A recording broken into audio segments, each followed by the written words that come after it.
গত বুধবার জানুয়ারি 28 তারিখ সে রাত্রে হঠাৎ করে বমি বমি বমি করতেছে। বমি করার পরে পরের দিনকে আমি ডাক্তারের কাছে নিয়ে যাই। ডাক্তারের কাছে নিয়ে যাওয়ার পরে আমি ডাক্তার কাছে দিয়ে গেছি বমি গ্যাসের থেকে কোনো বমিটা হইতেছে। ডাক্তারে গ্যাসের ওষুধ এরপর বমির ওষুধ দিয়ে দিচ্ছে। এরপর বমির ওষুধটা খাওয়ানোর পরে যে পরিমাণে মনে হয় না 8-10 বার একটু বেশি বমি করে গেছে। বমিটা কিছুটা কমছে, কমার পরও কিন্তু এরপরও হে কাশি দিয়ে দিয়ে বমি করে। তারপর বুকটা পেটটা জ্বালাপোড়া করে ব্যথা করে, বুক ব্যথা করে, বুক ব্যথা করে। আমরা পেতেছি এমনও বমিটা বেশি গরমে বুকটা ব্যথা করতেছে।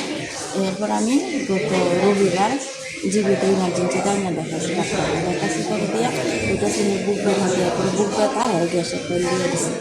এরপরে দিয়া নিয়ে ডাক্তার এরপর বাড়িতে মেয়েটি খাওয়ানোর পরে কমতেছে না। এরপরে সোমবারে আমি আউটডোরে নিয়ে দেখাচ্ছি। দেখা এসে রাহার সাথে আরেকটা বাচ্চা আছে, তারা মানে আপনার বাচ্চার কি হয়েছিল, মানে কিসের থেকে এই জিনিসটা হয়েছিল? তারা কোনো মনে হইতেছে কোনো প্রয়োজন খেয়েছে। আচ্ছা, মানে কেমনে খাইছে জিনিসটা? কেমনে খাইছে এটা তো দেখছি না। আমরা বাড়ির পাশে যে যে মানে জায়গা খেলার চলে নাকি? খেলার শেষে যে জায়গা খেলেছে এই জায়গার ভিতরে একটা প্রয়োজনীয় ডিব্বা পাওয়া গেছে। আচ্ছা আচ্ছা ডিব্বাটার মুখ কাটতে পাওয়া গেছে। আচ্ছা এরপর এটা থেকে মনে হইতেছে কোনো প্রয়োজন হয়েছে। আচ্ছা আচ্ছা মানে কোনো বিষক্রিয়া জাতীয় কোনো জিনিস খাওয়া হয়েছে? আচ্ছা এরপরে জীবিত আনার পর ডাক্তার পরীক্ষা টরীক্ষা করে করার দেখার পরে ব্লাড টেস্টের রিপোর্টও ভালো হয়েছে, এক্সরে রিপোর্টও ভালো হয়েছে।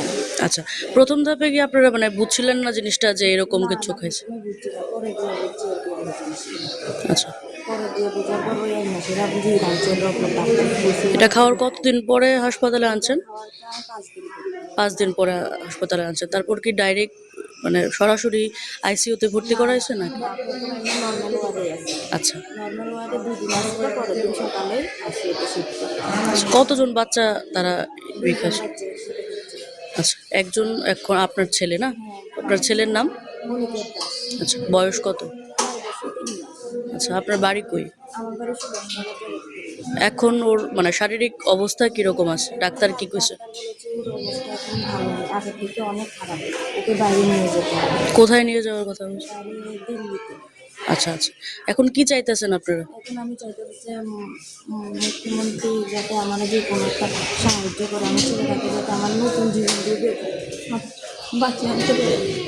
আচ্ছা আচ্ছা, আপনার নাম কি হয়? আপনার আপনার ছেলে না? আমার ছেলে আপনার নাম?